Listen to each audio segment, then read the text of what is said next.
असम के लोग स्वभाव से शांत, सीधे साधे और दिल के बहुत साफ होते हैं। वे ज्यादा दिखावा नहीं करते और सादगी में विश्वास रखते हैं। यहाँ का हर इंसान मेहमानों का सम्मान करना जानता है। हाँ बिल्कुल, कोई अनजान भी मदद मांगे तो असम का दिल ना नहीं कहता। यही असम की खास बात है। संगीत, नृत्य और संस्कृति असम के लोगों की रगों में बसती है। बिल्कुल, बिहू जैसे त्योहार यहाँ सिर्फ मनाए नहीं जाते, महसूस किए जाते हैं। বিহু বাজে असम का जादू। অসমৰ লোকসকল শ্ৰমৰ পৰা ভয় নকৰে, হয় কৃষি হওক, চাহ বাগান হওক বা ক্ষুদ্ৰ ব্যৱসায়। ইয়াত সকলোতে সততা আৰু পৰিশ্ৰম দেখা যায়। সততাই অসমের আটাইতকৈ ডাঙৰ পৰিচয়। অসমৰ লোকে শান্তি পছন্দ কৰে, কিন্তু যেতিয়া সম্মান আৰু ন্যায়ের কথা আহে তেতিয়া এই শান্ত লোকসকল দৃঢ়তাৰে থিয় দিব। असम में असमिया, बोडो, बंगाली, चाय जनजाति और आदिवासी सब मिलकर एक साथ रहते हैं। यही है असम की असली ताकत। बिल्कुल, यही हमारी खूबसूरती है। असम के लोग सिर्फ इंसान नहीं, एक एहसास हैं। हाँ बिल्कुल, शांत, सच्चे और दिल से जुड़े हुए। इन्हें समझना आसान नहीं, लेकिन इनके साथ वक्त बिताना बहुत अच्छा लगता है। ये सिर्फ एक आवाज नहीं थी, ये असम की आत्मा थी। आज का ये पॉडकास्ट है उस इंसान पर जिसने संगीत को दर्द, सच्चाई और समाज से जोड़ा। नाम जुबीन गर्ग। जुबिन गर्गा एक गायक नहीं, एक एहसास, एक ऐसी आवाज जो सीधे दिल तक जाती है। असम की मिट्टी में जन्मा एक साधारण बच्चा जिसके संघर्ष था, वहीं से संगीत ने जन्म लिया।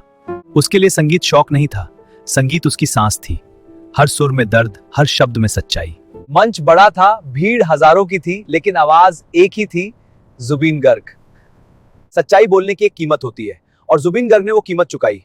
विवाद आए, आरोप लगे, लेकिन आवाज नहीं रुकी। वो सिर्फ गाने नहीं गाता था, वो सवाल पूछता था, गरीबों के लिए, अन्याय के खिलाफ, सच के साथ। इस पॉडकास्ट में जुबीन गर्ग ने वो कहा जो अक्सर लोग कहने से डरते हैं, बिना डर, बिना नकाब। कुछ लोग शरीर से चले जाते हैं, लेकिन उनकी आवाज कभी मरती नहीं। हाँ बिल्कुल सही। Great day for a drive, right? Yeah, the views are incredible. Look, mountains ahead. Can't wait to get there. Assam Bharat का वो राज्य जहां प्रकृति आज भी इंसान से आगे चलती है। इसी धरती पर बसा है एक ऐसा जंगल जो सिर्फ जंगल नहीं बल्कि जिंदगी की पहचान है। हाँ बिल्कुल, हम बात कर रहे हैं काजीरंगा राष्ट्रीय उद्यान की। हाँ बहुत सुना है।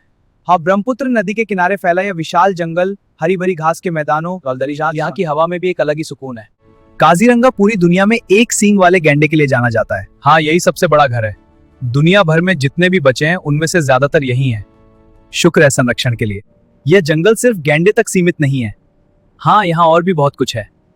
हाँ, यहाँ हाथियों के झुंड शान से चलते हैं और जंगली भैंसे अपनी ताकत दिखाते हैं। और कहीं घने जंगलों के बीच रॉयल बंगाल टाइगर खामोशी से निगरानी करता है। काजीरंगा को खास बनाती है इसकी प्रकृति। हर साल ब्रह्मपुत्र नदी की बाढ़ आती है। कई लोग इसे तबाही कहते हैं, लेकिन काजीरंगा के लिए यही बाढ़ जीवन का नया चक्र लेकर आती है। बाढ़ के साथ आती है नई मिट्टी, नई घास और नए अवसर जानवरों के लिए, पक्षियों के लिए और पूरे जंगल के लिए। यहाँ 500 से भी ज्यादा प्रजातियों के पक्षी पाए जाते हैं। वाह, बहुत दिलचस्प। सर्दियों में दूर दराज देशों से हजारों प्रवासी पक्षी यहाँ आते हैं, काजीरंगा की खूबसूरती और बढ़ा देते हैं। काजीरंगा सिर्फ एक टूरिस्ट प्लेस नहीं है, यह वन्यजीव संरक्षण का एक जिंदा उदाहरण है। यह बताता है कि अगर इंसान चाहे तो प्रकृति को बचाया जा सकता है। आज काजीरंगा असम की पहचान है, भारत का गर्व है और दुनिया के लिए एक संदेश कि प्रकृति के बिना हम कुछ भी नहीं हैं। काजीरंगा, जहां जंगल बोलता है और इंसान सुनता है। हाँ बिल्कुल, शुरू करते हैं।